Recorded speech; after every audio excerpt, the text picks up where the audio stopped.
In this video we will talk about the DJI OM4 and we will discuss if it is still worth it in 2022. What's up everybody, Julian from smartphonefilmmakingpro.com here, the ultimate online course about smartphone filmmaking. And today we will talk about the trusty old DJI OM4. By the time this was released, this was my favorite smartphone gimbal, period.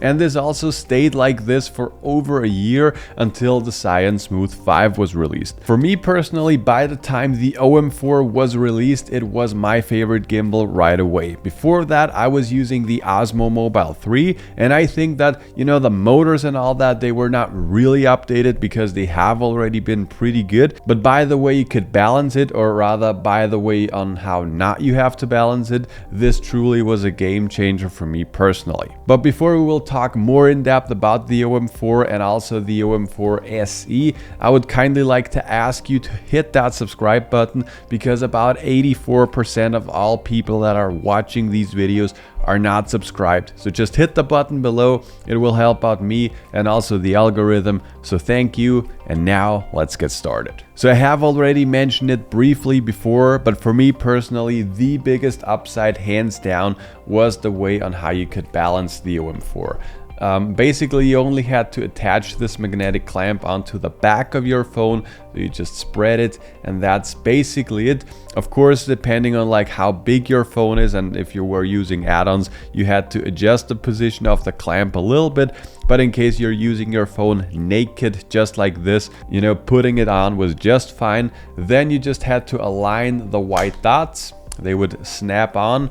Then you would just turn it on, it would do its thing, and you were ready to go. And this is just a very user-friendly way to do that. Before that, I was always recommending the Osmo Mobile 3 to our clients and also when I was holding workshops, but it was just very difficult telling people or showing people that have never done anything with a 3-axis gimbal on how they could balance it. Most people were just overwhelmed, and then in the end they were just not using it at all, which just brought down their overall video quality. And by the time this was released, this was just a game changer, because everybody can do that, and getting good shots with that gimbal is also not that hard. So in this sense, this was truly groundbreaking, at least for me. The payload of the OM4 is 290 grams, which is fine for most smartphones these days. I always still recommend the OM4 for all the people that just want to use the gimbal like this with no add-ons, just their naked phone. In case that description fits you,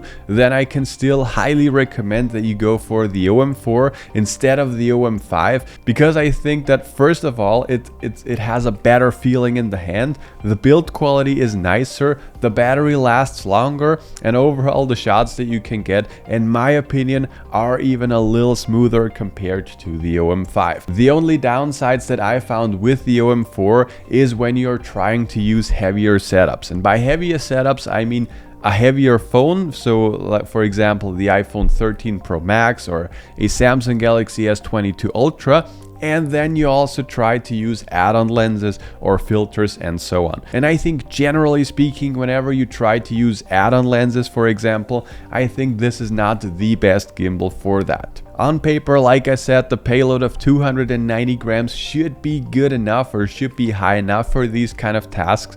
But by the way this is set up with the magnets and all that, you are kind of limited when it comes to the overall balancing of the gimbal. And this is fine for a setup like this, but when you're using heavier setups with add-on lenses, you would have to balance it properly to make it really work. And that's where the limitations are. If you're not planning to use any of these, then I think that this is still the way to go in 2022. I have also compared the OM4 to the OM4 SE, and to be honest, I could not really find any differences between these two. For what I'm using my gimbal, both of them work just fine. The payloads, the battery, all that stuff is just 100% identical, and it's only $99. So in case you're interested in that, in case you are searching for a gimbal that fits all the descriptions that I gave in this video, then I will have it linked down below, and then I can highly and very warmly recommend that in 2022. And in case you would like to learn more about smartphone filmmaking in general, in case you want to film your holidays, or in case you want to film your hobbies or your hiking trips or your family or whatever in a truly stunning way, then I can recommend that you check out the first link below that like button.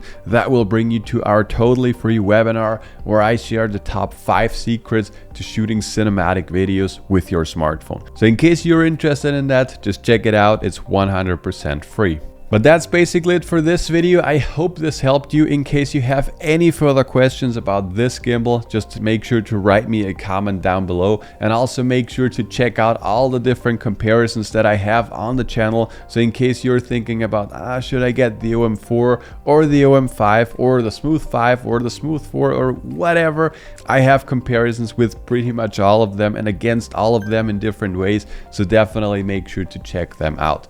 But that's it for this video. I hope you enjoyed it, and I'll talk to you guys in the next one.